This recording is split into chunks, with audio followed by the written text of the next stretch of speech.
একবার এক গণ্যমান্য শহুরে ইঁদুর এল এক সাধারণ মেঠো ইঁদুরের কাছে।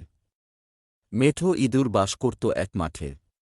সে তার অতিথিকে খেতে দিল যা তার ছিল, মটর ও গমের দানা। গণ্যমান্য ইঁদুর একটু খুঁটে খেয়ে বলল, তোমার খাবার এতই অপুষ্টিকর বলেই তুমি এমন রোগা।